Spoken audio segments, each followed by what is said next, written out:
Welcome in this third video in this series of my 10 favorite films of each Asian region. I've already done Hong Kong, I've already done Japan, and this time I'm going to do Korea. And I'm saying Korea because I'm not going to do one for South Korea and one for North Korea. That was actually my original idea, but then I realized very quickly that I just didn't have enough films from North Korea I like in order to do such a video. I would barely manage to have like 3 or 4 that I really like, but all the others would be just bad films which I more or less save because they have a few little things there and there I find interesting, but they are not good films, they are not films I like. And so it's not the concept of this series to talk about films I dislike. So I chose to just do one video specifically about Korea in general.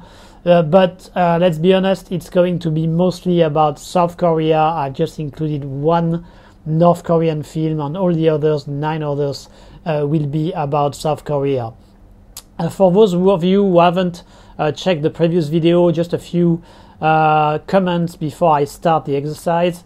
I try in general to keep only one film by one director. I'm not going to have several films of the same director in this ranking, even if I love several of them, which usually is the case, but I will just choose one in order to highlight the filmography of this specific director.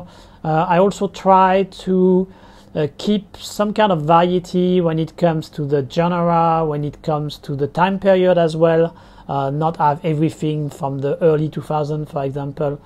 So that's all the kind of things I'm trying to take into account when I do this kind of video.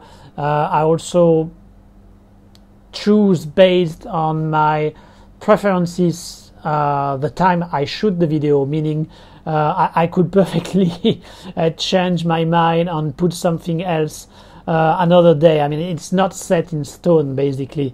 It can change. It's just films I really like, but obviously there are more than 10 I really like coming from Korea, coming from South Korea in this case, for the most part. So it could be perfectly some others as well, but I just have to make a choice. And it doesn't mean that I don't like many other South Korean films or Korean films in general. So that's one thing I wanted to state before I start. I also want to emphasize that the ranking is just for the sake of having a ranking. In reality, number 8 could perfectly be at number 3. Number 5 could be number 6. I mean, it's not really that clear cut, except maybe for number 1. I think number 1 has been number 1 for a long time, and it's probably going to stay like that for a while. But otherwise, they are pretty interchangeable. So don't take it too seriously if you think my ranking is too low or something. It's not that clear cut. It can perfectly change depending on the mood of the day. So that's my initial comment, and now I will start this video with my number 10 pick, which is An Empty Dream, a film directed by Yoo Yoon-mok in 1965. A film which is not really that known, I think, but I needed to have one movie from the 1960s, because the 1960s were actually a fairly productive, fairly active time for the Korean, South Korean, because it is a South Korean film industry. But the thing is, most of the films they did back then were in some very specific genre which were very popular with the audience, mainly comedy, melodrama, war films, and sometimes a few historical films as well. But that's mostly it, and melodrama was certainly the dominating genre. And what is interesting there is that An Empty Dream is not in this mold. It was a unique attempt by the director trying to do something very different from the conventions of the South Korean film industry of the time. And I think he succeeded. with an empty dream, which tells the story of a man going to the dentist, so something very trivial. And just before he gets under anesthesia, he sees another client, a beautiful woman, and then he's going to have some kind of adventure in a dreamlike state, in a surrealistic world where he's going to try to save and to finally be able to express his desire and love for this woman. And what we got there is actually a completely surrealistic journey into the mind of this man, with the expression of his desire, with a very weird sets, weird characters as well.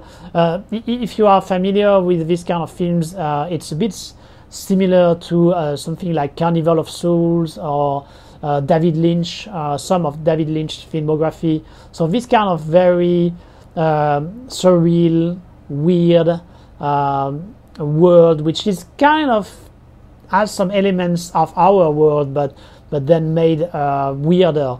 And I think it works very well. We are really intrigued by what is happening to this guy. There is also an interesting visual way to express the different repressed feelings that the character may have. It's really intriguing and interesting. It's also to the point. It's quite short, I think around 1 hour 20 minutes, not more than that, and so you are really never bored watching it, always intrigued, always curious about what is going to happen next in the story and in its visual representation. And so that makes for a very intriguing and interesting film for sure, and one of the most unique from this time period of the 1960s. That was actually a film which was so unique that the director got under a lot of problem because of the censorship. Back then, the censorship in South Korea was quite drastic, even if it would get even worse the next decade. But still, he got under a lot of problem. He was sued. He was sent to jail, if I remember correctly. Not only because the film was considered too sexy or these kind of things, but also because the director was kind of part of the opposition movement, and that was his main scene, I would think, rather than the fact that he did a movie a bit different from the conventions. But that's another reason, this historical reason, which I think make this movie even more interesting to watch. And it's actually very easy to watch because the film is on the YouTube channel of the Korean Film Archive, so you should really check it out. It's worth your time. In number 9, I have the only representative of North Korea, which is Meet in Pyongyang, directed by Shariati Yaefu and Kim Yoon-choi in 2012.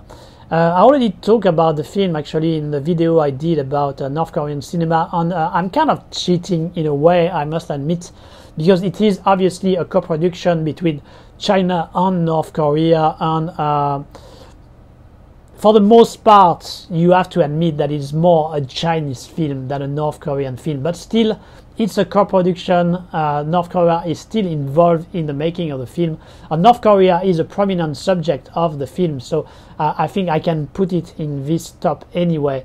And if you remember what I said in the in my video about North Korean cinema, I stated that usually co-productions were more interesting than North Korean films because they were a bit more free from the extremely stringent constraint from North Korean censorship, so they are able to address a bit further compared to what is possible for North Korean filmmakers, and that's for the best.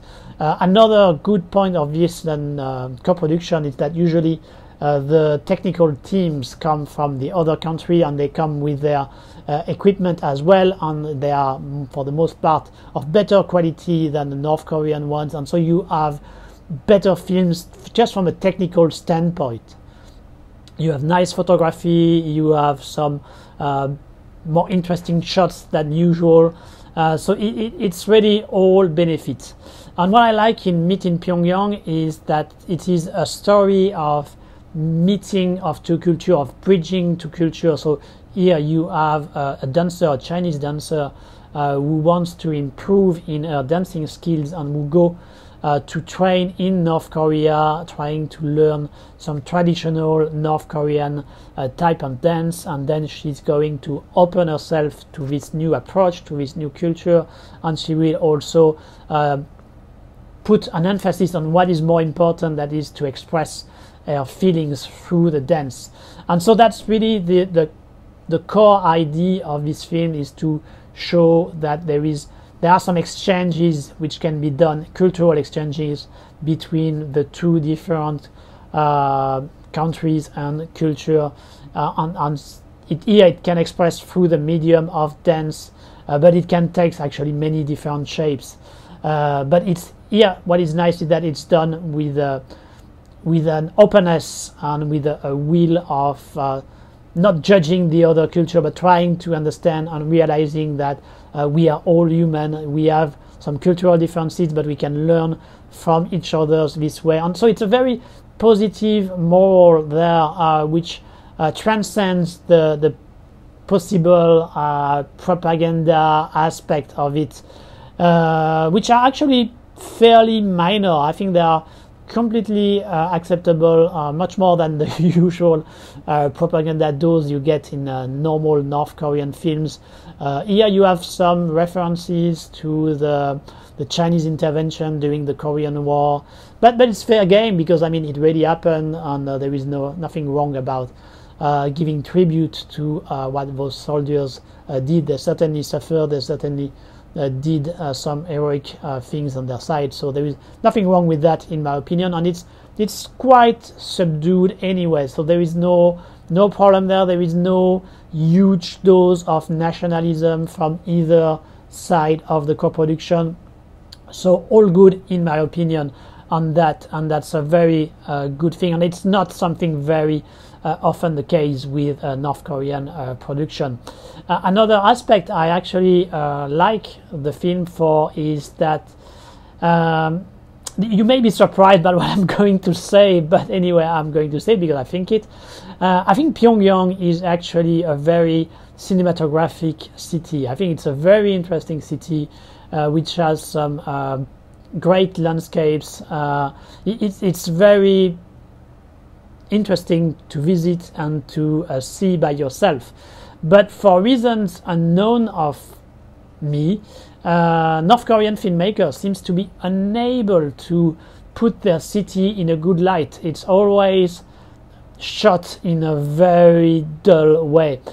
Here, having a Chinese filmmaker, I think that gives another perspective, and he is able to do something much more interesting. We at last have some very nice shots of Pyongyang, and I think it's very interesting to watch just for that reason alone. Be aware also that the film has actually two versions. There is one Chinese version and one North Korean version. The North Korean version is much shorter, slightly under 1 hour if I remember correctly. They cut many things. I think they cut most of the references to the Chinese intervention during the Korean War, which is not very surprising. They don't like to talk about it. They cut some other parts which I find more surprising, because they were more about the development of the characters and the way they were exchanging with each other, which I think were genuine and not having any political issues there, but whatever. So of course, if you have the opportunity to watch the film, I would strongly suggest you check the Chinese version, which is the longer version, and which is certainly the director's cut, and certainly the better quality wise. So that's it for the representative of North Korea, which is Meet in Pyongyang, one of the very best North Korean film, maybe because it is actually not fully a North Korean film. So here I talk about the good thing of North Korea, because there are some good things in North Korea. I mean, there are normal people like you and me who wants to have normal life, and that's something we should always keep in mind. But with my number 8 choice, I'm going to have things balanced. So after having talked about the good things about North Korea, I'm going to talk about the bad thing about North Korea with a film called Crossing, made in 2008 by Kim Tae-gyun. Obviously a South Korean film, because you cannot talk about anything bad in North Korea when you are a filmmaker in North Korea. So Crossing is the other side of the coin, with the description of someone living in North Korea, a family in North Korea, who decide to escape the country and find refuge to South Korea. And it's going to be a very painful journey, very dramatic journey. But what I appreciate with Crossing is that I think it gave the right balance of viewpoint when it comes to this story. Obviously, when you do a story like this, it can be very overly melodramatic, really trying to paint North Korea in the worst way possible.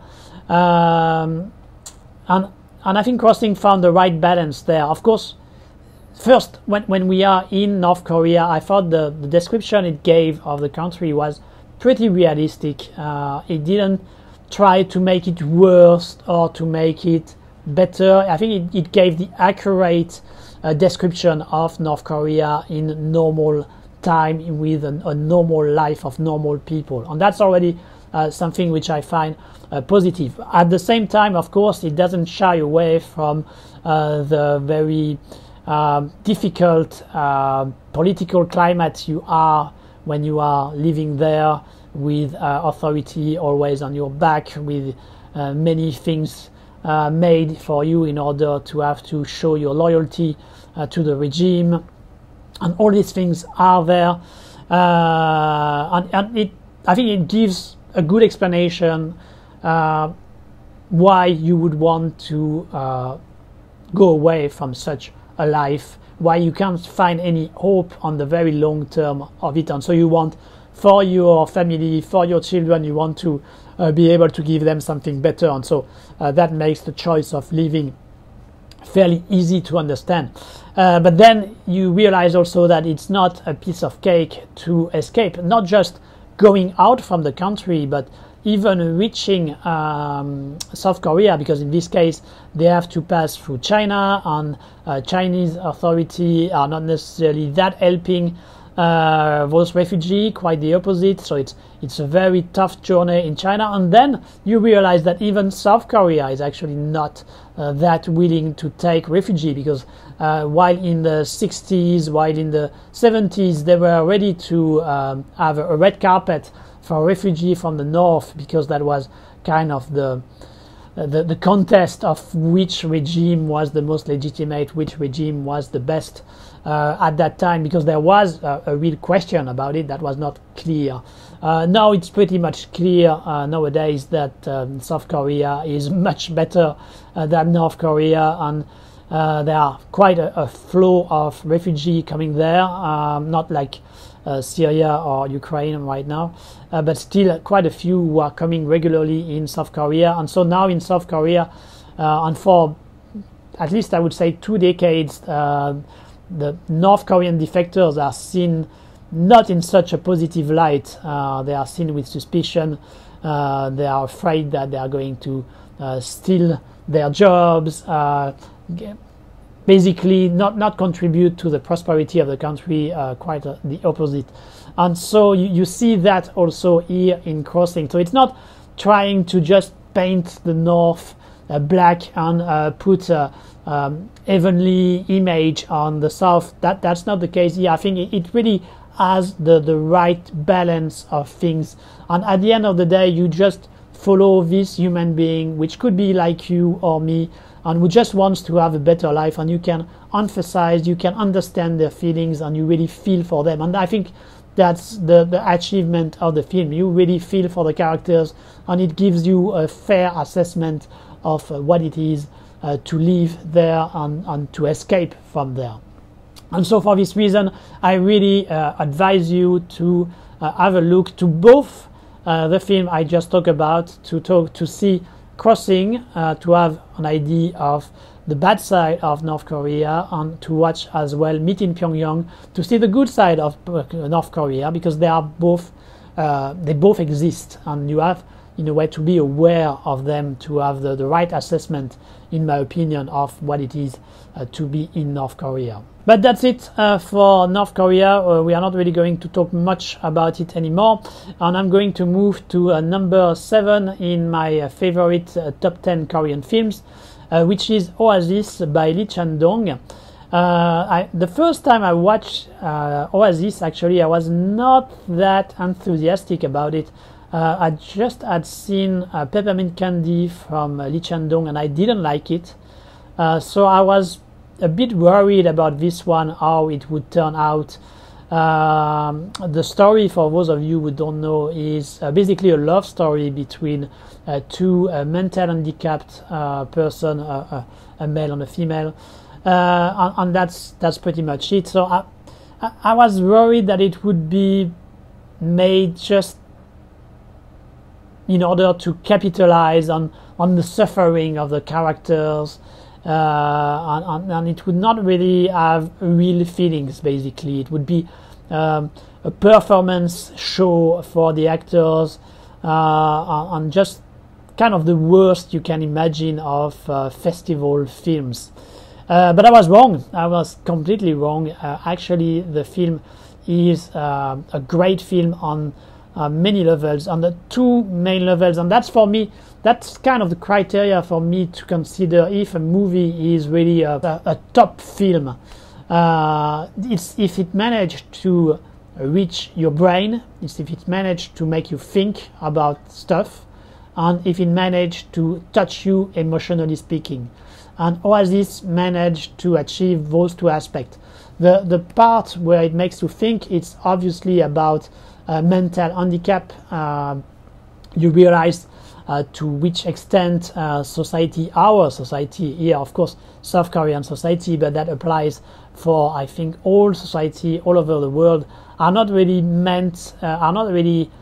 conceived with mental handicap in mind. And it's those people who already are suffering from this mental handicap who have to adapt to our kind of society, and that makes it even more painful, even harder for them. And that's something which really make you think more about what we should do in order to integrate better people with mental handicap. At the same time, the film is really at the level of a blue-collar society. We are not here with the elite, with the bourgeois of South Korea. We are with just normal people having a basic job, trying to do what they can in order to survive and to build a little bit better life for themselves.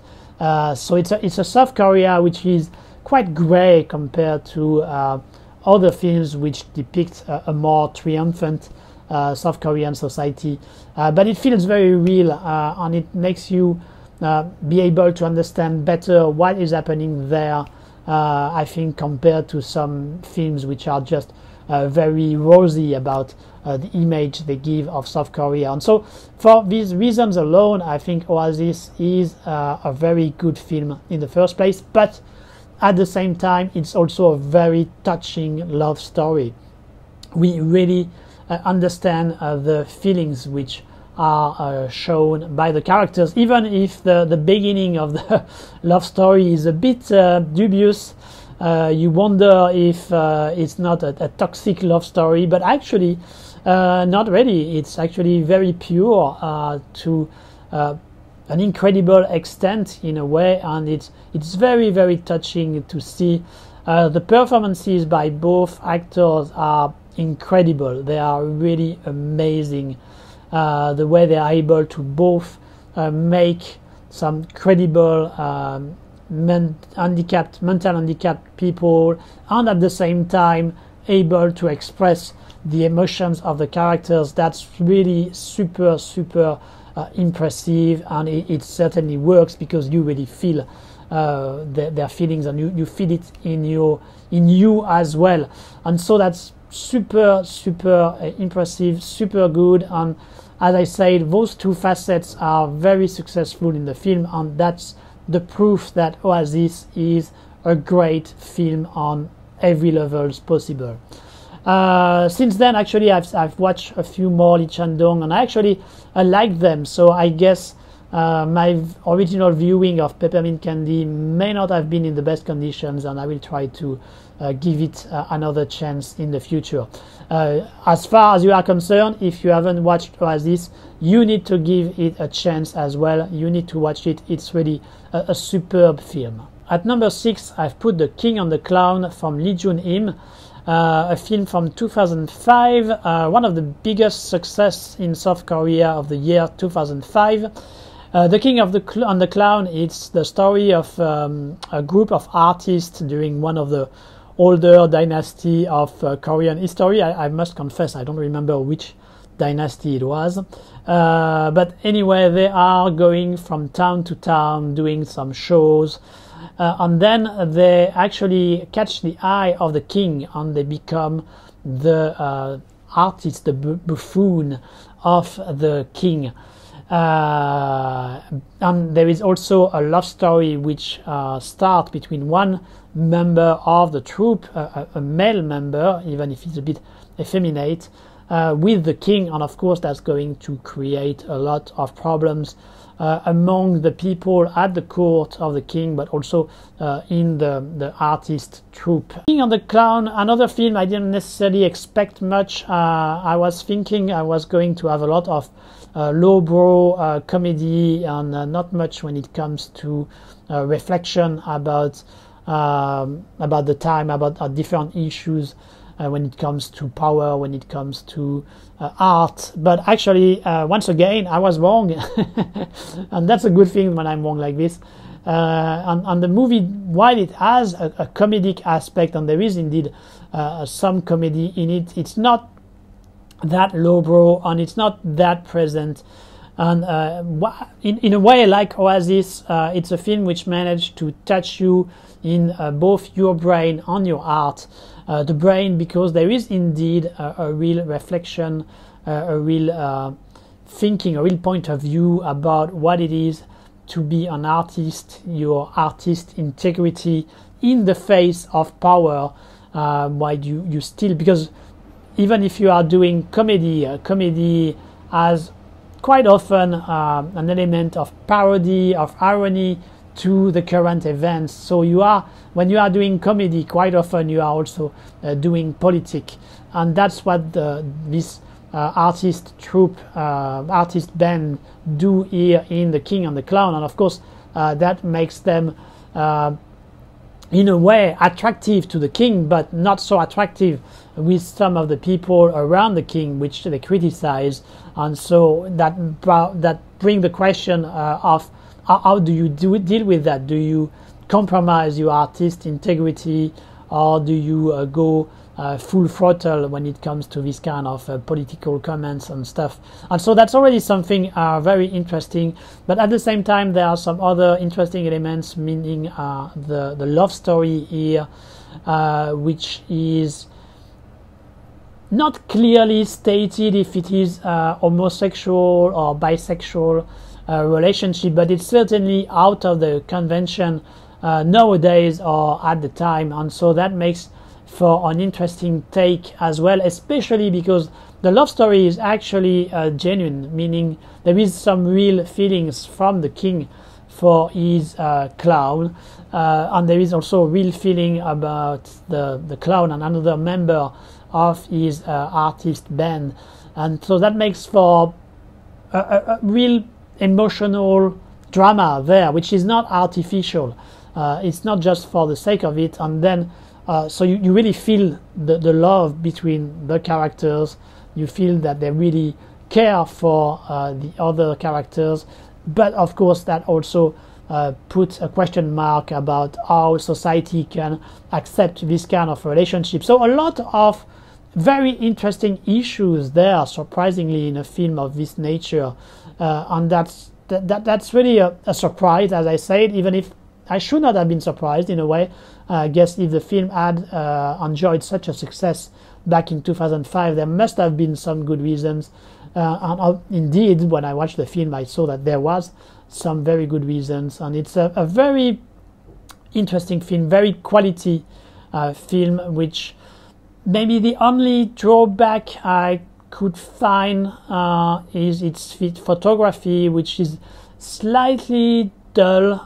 It's still a bit under the shadow of this TV style photography from Japan, which has been the curse of Japanese cinema from the 1980s until 2010, and South Korea was kind of under this shadow as well during the early 2000s. Fortunately, since they have managed to escape, on their photography nowadays are much more vibrant compared to what they were doing in the 2000s. And so that's my only complaint about The King and the Clown. But as you can see, it's a very, very, very minor complaint, and that doesn't just detract the film from being a great film, in my opinion, one of the very best South Korean film. In number 9, I've put The Wailing from Naongjin, directed by Naongjin in 2016. So the third film from Naongjin after The Chaser on the Yellow Sea. I actually didn't enjoy that much The Chaser, which had a kind of a cult status. A lot of people already enjoy the film, but I thought that it was suffering from the classic serial killer, sadistic South Korean films, which were kind of a trend still back then, where I thought that Naongjin was not very honest with us, and he was kind of manipulating us with the prostitute who was under threat from the serial killer, pretending that she was safe, but actually no. And so I think there was a bit of emotional blackmail there, which I didn't really appreciate. Even if the film has some qualities, and it's certainly not a bad film, but I didn't enjoy that aspect of it. But I really enjoyed its second film, The Yellow Sea, which was a complex story of murder, with dealing also with immigration from China, these kind of issues. A movie very dense, not necessarily that easy to follow sometimes, but I found it very rewarding, the effort to really try to go into it. It feels like a movie which is not just giving you everything easily, which is not taking you for a dumb audience, and where you have to also use your brain in order to manage to piece the puzzle which is in front of you. And I find it really interesting for that reason. And so in my opinion, The Yellow Sea was a step higher compared to The Chaser, and with The Wailing, Naongjin managed to do one step higher again, with a movie which is very interesting, being from a very basic starting point, with some murders happening in a small village in South Korea, and an investigation about it. So very basic premises, but still it reminds me of a role-playing game adventure, actually. And I'm going to go into a long digression. I'm sorry about that. But when I was doing a role-playing game, which I haven't done for a while, unfortunately, I was a game master for Legend of the Five Rings, which is a medieval fantasy Japanese setting. And there was an adventure I got, which I really liked, which was having the players go into an investigation between two different clans which were opposing each other, and they were accusing each other of atrocity. And so the players had to investigate about that, try to uncover the truth behind these accusations. But then once they thought that the adventure had been solved, that they have finally managed to find the truth behind the events, so the story completely twisted, and it went in a completely different direction, which transformed the story into a horror action type of story, and then it became extremely intense. And unfortunately, I've never been able to have my players do this scenario because they were not high enough in level, and we never managed to do it. But it has always stuck in my mind, and I've always thought we need to do this adventure one day because I'm sure it's going to be a lot of fun. And why am I talking about that? It's because with the Wailing, that's exactly what I got in a way. It's a movie which goes into one path, but then suddenly at its two-thirds it goes in a completely different direction, and it's very surprising when you don't expect it, obviously. I hope you are not going to be spoiled by me there, but then it becomes a ride, and it's really enjoyable when this kind of switch is made with the right touch, because it's not necessarily easy. For example, Sunshine by Danny Boyle did something a bit similar, but I thought it didn't manage that well the twist during the last third of the film. Even if I still find the film quite enjoyable, I still like it, but this twist was not that well handled in my opinion. And here I think it's handled much better, and it makes for very strong impressions.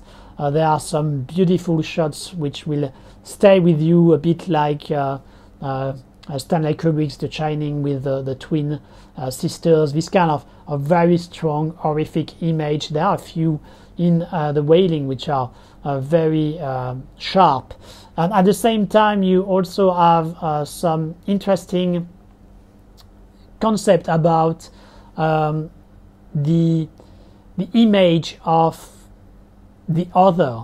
The other here being a Japanese character, a Japanese outcast, who is played by Jun Konimura, who is an actor who is used to be in international productions. You may remember him for being in the first gunfight in Hard Boiled. He did a couple of films in Hong Kong back in the days, and then he did The Wailing in South Korea in 2016.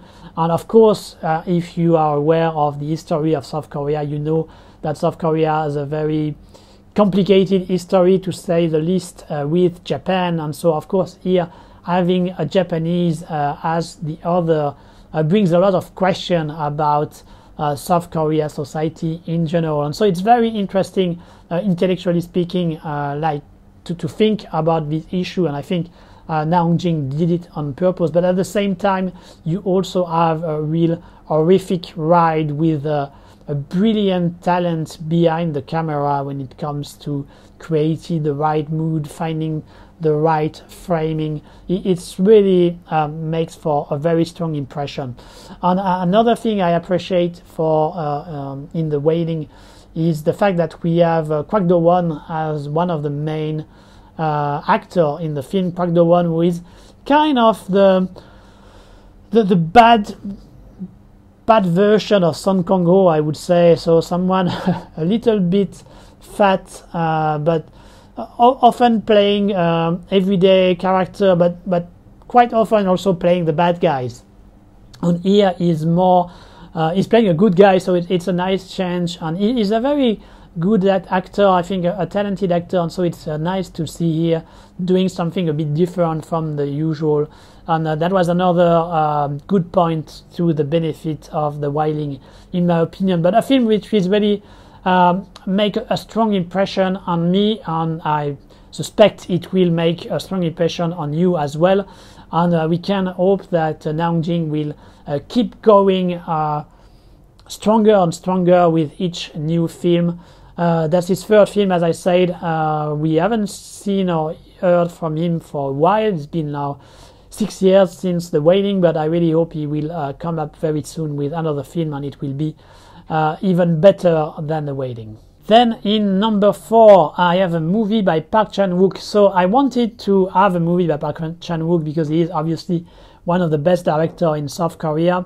I was hesitating between 3 films which I really enjoy from him, namely Old Boy, GSA, and Mademoiselle. So 3 films from Park Chan-wook I really like, but I'm going to go with JSA. And what I want to say about JSA is that actually when it comes to South Korean cinema, I think they are never better than when they deal with two specific political and historical issues, which are the separation from North Korea and which are the difficult struggle to become a democracy. Each time they are dealing with those subjects, I think that's when they give the best of themselves. And that's the case, obviously, with JSA, which is about the separation between the North and the South.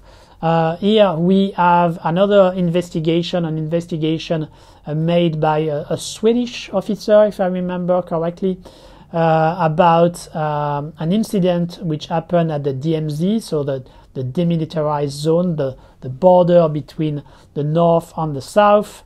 And we are going to realize during the course of this investigation that actually there have been some encounter between some South Korean soldiers and North Korean soldiers who have kind of befriended each others. And here we go a bit in the same territory as Meet in Pyongyang. It's a movie talking about the human behind the political barrier, the historical barrier, and that at the end of the day we are all humans, we have similar feelings, and we are able to be friends with each other. And that's what the positive message that I really appreciate in JSA. But at the same time, it's not naive about these differences. It tries to transcend them, but it's also realistic that they are still there and they cannot completely be ignored as well, and that will remain a problem. And so that's something which is really present in JSA, with a great way from Park Chan-wook to deal with the story, to care about his character, to really stick to them, and to show them under a complex light with a fairly subdued mise en scène. It's not about flashy camera moves or these kind of things, which are more prevalent in Old Boy or Mademoiselle. Here he really keeps his direction low-key, but it works actually for the best in the film, because it really stays on the character and it really lets you invest in them, in their emotions, and you really have the same kind of emotions when you are watching the film. You will feel happy when you will see those people who are supposed to be enemy laugh between each other when they are able to bridge some cultural differences. But then you will also be reminded that it's still there, and it can easily transform back into those hatred, those distrust, which have been so prevalent between the two Korea for so many years. And of course, there is also a discourse about the relationship between the two countries when it comes to its different government. How we have been always in this kind of cycles of getting closer to each other, then drifting apart again and again and again, and that's we are still stuck nowadays in this kind of cycles. And so here we have kind of the same thing, but on a more human level, and we can relate more compared if we were just seeing some relationship or negotiations between representatives of both Korean government. And so that makes for a very successful film, a film which also marks the beginning of the Korean New Wave, this new wave from the early 2000s when South Korean cinema finally made its mark in the world and became one of the most active, and the starting point for Korean cinema, South Korean cinema, to become the powerhouse of Asia. So many reasons to watch this movie by Park Chan-wook. JSA, a great film, and of course if you like it, don't hesitate to check some of the other movies made by Park Chan-wook. So here I talk about the separation between the two Korea, and now I'm going to talk about the second subject I said was at the heart of the best South Korean films, and that's the difficult struggle to finally escape from a dictatorship and become a democracy. And this movie at number 3 then is 1987 When the Day Comes, made in 2017 by Jung Joon-won. So what's the story there? We actually the movie obviously is set in 1987 when it was still a dictatorship. It was a dictatorship a bit less tough than during the time of Park Chung-hee, especially in the 70s, but still a dictatorship. And we have some people from the secret police who capture, interrogate, and accidentally kill a student from the opposition, and they try to hide this death by some kind of accident, but it gets leaked, and then it creates a turmoil in Korea, and then that leads to some protest.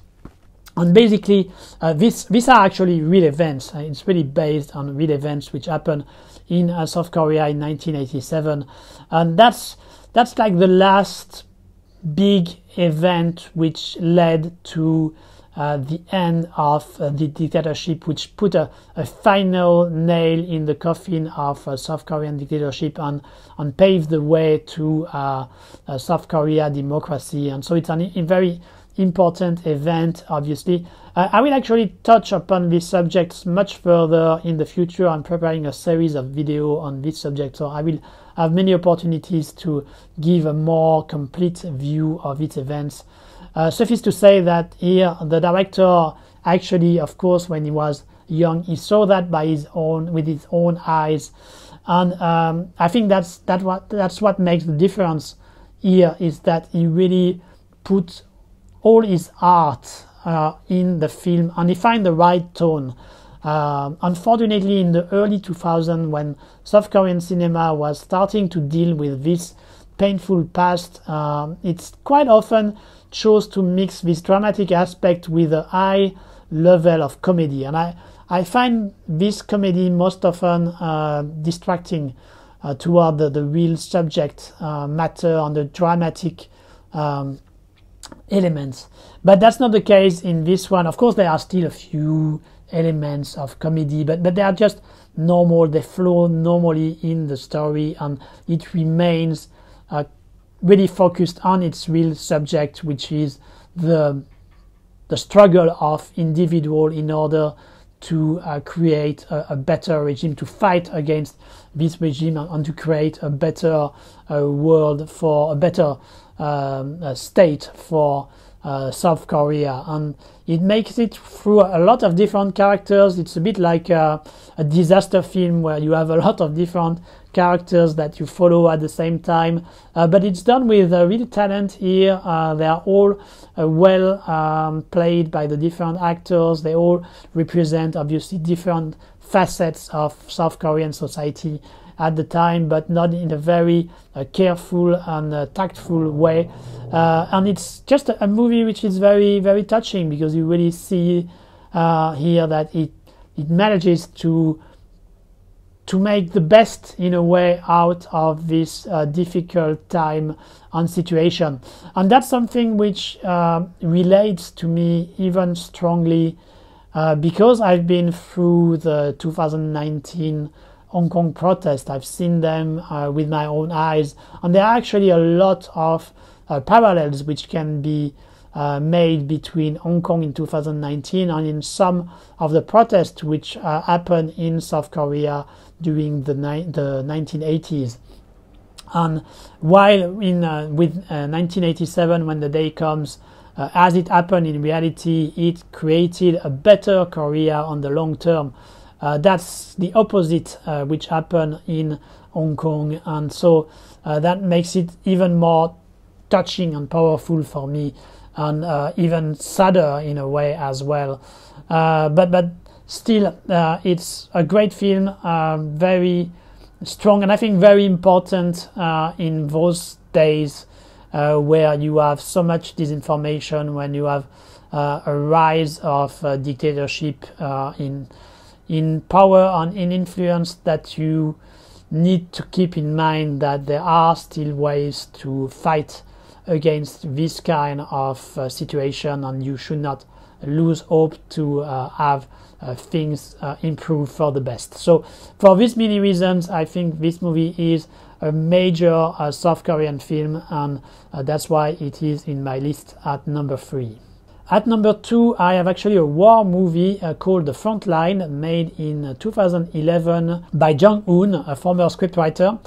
The Front Line, a movie about Korean War, which is obviously not the most known war in the world. I mean, it doesn't have this simple clarity of Second World War.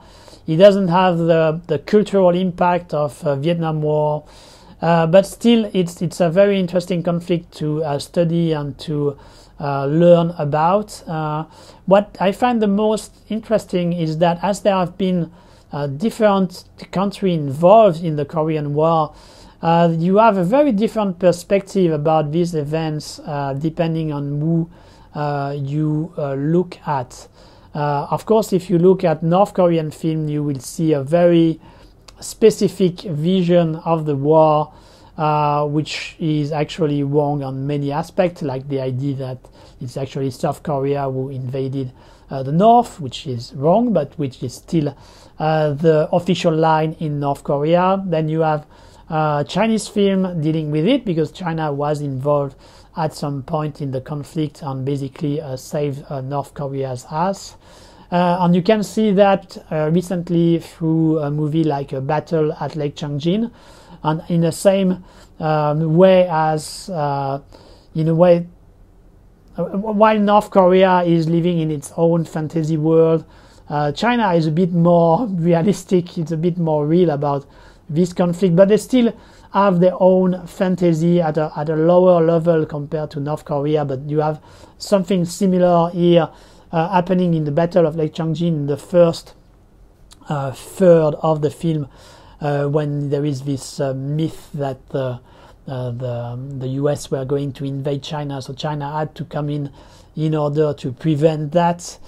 And then you have American films dealing with the subject, which had difficulty to find their own footing. They were quite often very close to what they were doing about Second World War. They didn't really manage to grasp that much the uniqueness and the specificity of this conflict, in my opinion. And as you can see also with all these different perspectives, they tend to exclude the allies of the moment. So for example, if you watch a Chinese movie, you will never see Korean involved, either the North or South Korean. It's always China against the US, which has a part of truth, but which is also a convenient way to talk about the current events more than the Korean War. And there is a similar thing which happened with American film. And then when you are watching Korean films, it's the other way around. You will see almost nothing about Chinese or American. But anyway, if you are interested about the Korean War, obviously films you should watch are the ones coming from South Korea. They have done a lot of films about the Korean War, starting from the 50s until nowadays. I would not necessarily strongly suggest watching the one from the 50s, 60s. They were still very embedded in propaganda, and they're quite simplistic. But starting from after 2000, it became more interesting. But even so, even if there are some good films about the Korean War, you still have a lot of melodrama being injected in it. You have also a lot of gimmicks, Hollywood-style gimmicks, in order to make it more entertaining in a way. And I think the movie which symbolized the most that is Taekugi, which I think in English is Blood Brothers. I'm not completely sure of the English title, but in Korean it's Taekugi, a movie by the director of Shiri, which was a huge success, and which has some qualities, but which in my opinion is aping way too much Hollywood, and which is over the top on many aspects. Either it's depiction of the conflict or the feelings which are expressed there. And I much prefer a film like The Frontline. The Frontline takes place during the end of the conflict, when it was a very frustrating war between the two opposite sides, where they were struggling to control some hills just for the sake of controlling the more territory possible in order to have a stronger position during the peace negotiations. And that's really this frustration which is shown here. And I think that's the definite aspect of the Korean War. It's a very frustrating war where nobody won, even if every side claimed they have won, but actually the reality is that nobody won. And that's present here in The Frontline, in my opinion, shown in a much more realistic way than many other war films, with also some interesting characters, with a description also of the North Korean soldiers, which seems fairly realistic to me. They are not shown as brainwashed communist thugs, and I think it's much more balanced. You also have some nice war scenes. There is a scene with a sniper, for example, which has become kind of a usual trope of war films nowadays, but still handled with great care and exciting at the same time. So you have what you should expect from a good war film, but at the same time some specificity related to the nature of the Korean War, which are better described, in my opinion, here in The Frontline compared to most of the other films dealing with a conflict, whatever country they came from. And so for that reason alone, I really enjoyed The Frontline, and I really advise you to watch it. And at number 1 position, I have Seopyeonje by Im Kwon-taek, directed in 1993. Im Kwon-taek, it's a director I really love. It's actually the subject of the very first video of the channel. I think he is the very best director from South Korea, the Akira Kurosawa of South Korea. He has made many great films, and in my opinion, Seopyeonje is probably his ultimate masterpiece. It was actually a film which was made with a very small budget, which was in the mind of Im Kwon-taek for quite a while. He made it after the success of his General Son trilogy, which were commercial films. And he kind of alternated back then often between doing something a bit commercial in order to get money for his producer, investors, and then thanks to the money he made with these commercial films, then he would do some more personal films, which would most likely lose money, but then he finds some kind of balance between doing one commercial, one more personal. And so Seopyeonje was his more personal feature following General Son, and it was meant to be just a festival film, an art house film, and not something which would be a success. But to the surprise of everybody involved, it was actually a huge success in South Korea. It became a real phenomenon back then, with a Seopyeonje mania, a pansori mania. Pansori being an old art form, a singing form of Korea, specific to Korea, and that's the story actually is completely about pansori. We follow here one pansori artist during the mid 20th century who is going to adopt to a child and who is going to teach them the art of pansori. and actually one of them is going to give up at some point and going to integrate into normal South Korean society, while the two others are going to continue on this pansori path, and then this man who has given up on that will try to find them back after several years. So that's the story of Seopyeonje, and what is at stake here is actually the evolution of South Korea, because the second half of the 20th century was a time of turmoil for South Korea, with the end of the Japanese colonial occupation, then the separation between the two Korea, then the time of dictatorship. And so that's all the thing we see in Seopyeonje through the prism of pansori. And it's something which I think only Im Kwon-taek could do with such talent. First, because he loves pansori in the first place, and it really shows. But second, also because he was one of the... He's a very old man nowadays, but he has experienced all these different times of Korea. He was a schoolboy during the colonial Japanese occupation.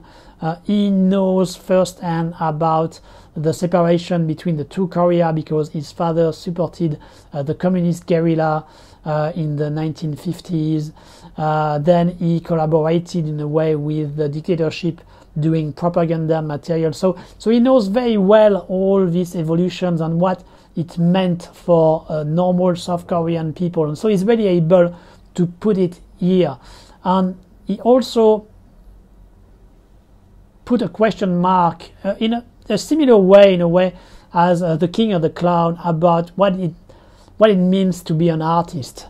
How far should you go in order to be a real artist? Do you need to sacrifice your life, your happiness, and the happiness of others as well, in order to achieve the highest level of your artistic field? And that's a very interesting questions, very powerful questions, which are dealt with a lot of care, of subtlety by Im Kwon-taek for absolutely beautiful result.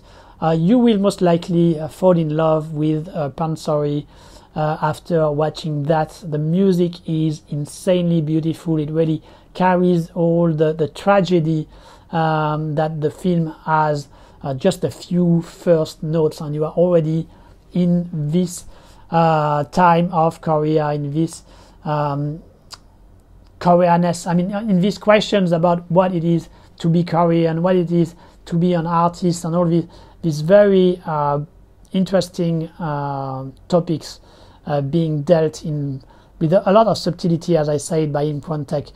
Quite often when Korean critics talk about Im Kwon-taek, they tend to say that he is someone who is kind of nostalgic of the good old days of Korea, when it was a very neo-Confucianist society, these kind of things. And it's actually something I disagree with. While I do think that there is a bit of nostalgia from Im Kwon-taek, there is certainly an interest about old traditions and old ways of Korean society. I don't think he's blind about them. I don't think he just worships them and see them in an idealized light at all. I think, on the contrary, he's very aware of all the bad side that this kind of traditions, that the neo-Confucianist values was putting on people, and especially when people were trying to escape from these conventions. And I think he's actually very accurate about these different aspects, the good and the bad of this kind of society back then. And I see that again with Seopyeonje. There is indeed a real love for pansori, for some aspects of Korean culture, but he's not completely blind about the wrong aspect of it as well, and he keeps a critical eye on those, and that makes for a very deep film, very touching at the same time. But once again, we go back to what I said about Oasis, a film which touches you in the heart, but but which also gives you a lot of things to think about. And for this reason, Seopyeonje is number 1 in my top 10 Korean film, South Korean film of course, but Korean films in general. And as I said, it's actually one which has been there for a very long time, and I don't see any other movie from South Korea better than that. Maybe one day I will discover one, but it has been there for quite a few years already, and I expect it to remain for a few more years at the very least. And you have really no excuse for not having watched Seopyeonje, because as it was the case with An Empty Dream, the number 10 on this list, it's a movie which is also available on the YouTube channel of the Korean Film Archive. So obviously I cannot recommend you more strongly than going there and watch this film. It's an absolutely must, a brilliant movie by Im Kwon-taek, and so my forever number 1 Korean film. And that's it for this top 10 Korean film, the top 10 films from Korea which I enjoyed the most. I hope some of them will inspire you, will push you to discover them, and that you will come to love them as much as I do. And I will certainly see you in some other video to deal with the other part of Asia, with many films I enjoy, many films I love, on which I will try to share my passion for them with you. Until then, take care, watch as many films as you can, and we will see each other very soon.